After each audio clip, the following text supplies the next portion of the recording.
question 8. Honourable Member Mr Moorhouse. Thank you, Mr President. I'd like to ask the Minister for Policy and Reform what the selection process for the Citizens Forum on Climate Change was and what happened at its first meeting.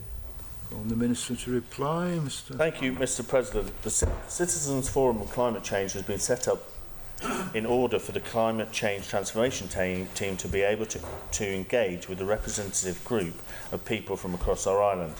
Importantly, it provides the opportunity to ensure that work of the Climate Change Transformation team is informed by the experiences of our community.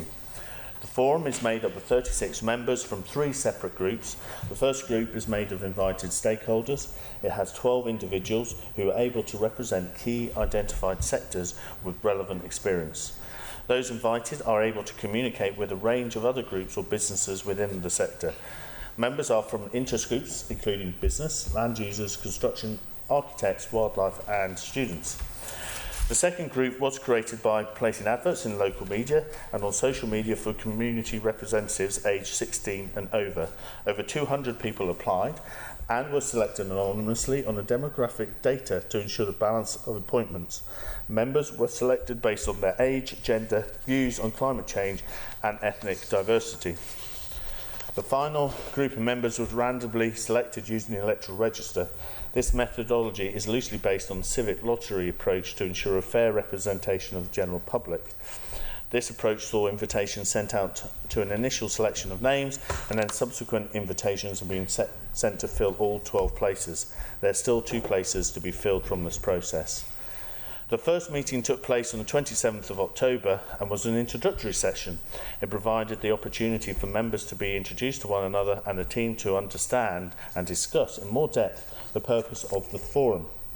The work of the climate change team to date was discussed and a future vision for our island was created collectively by the group. Together with the transformation team, the forum discussed outcomes and topics and agreed together how the forum will work best to achieve these. The Climate Change Transformation Team and Citizens Forum co-chair will use the outcomes from the introductory session and use these to build a foundation for future meetings to establish a forum that is inclusive, worthwhile and focuses on deliverable actions. Supplementary question, Mr Moorhouse. Thank you, Mr President, and thank you, Minister, for that detailed answer. It was encouraging to see there being potentially a large number of applicants. Could he give us the detail of how many people applied, how many people now on the forum are aged over 50, and how many under 18? And finally, were there many applicants in the 16 to 18-year-old group? Thank you. Reply, sir. Thank you. In terms of,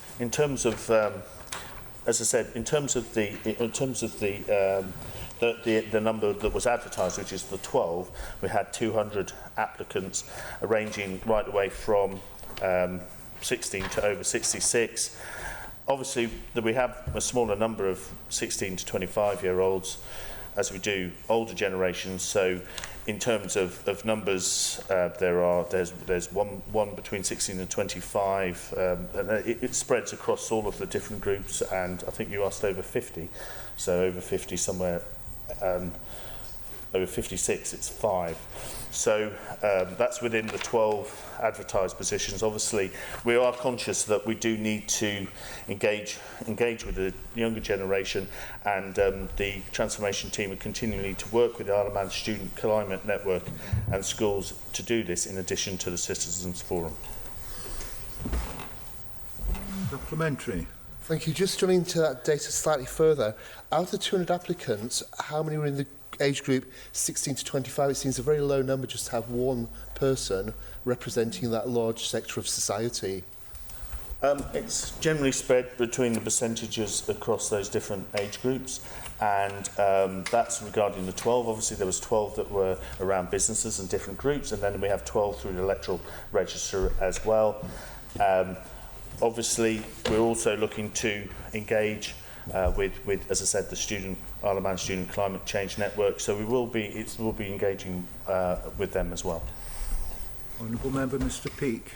Thank you, Mr President. And would the Minister agree with me that this is a genuine case of consultation with the public, and it's a great opportunity for the government and the private sector to actually work and learn how to work together.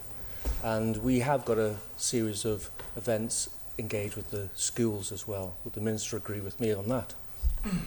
Absolutely, and I think it is an incredibly excellent way of how to sort of bring the whole community together and really work together. And I think that the member from Douglas North has highlighted that absolutely right, and also with the schools work. Thank you. Please like and subscribe to the Isle of Man TV channel. Thank you.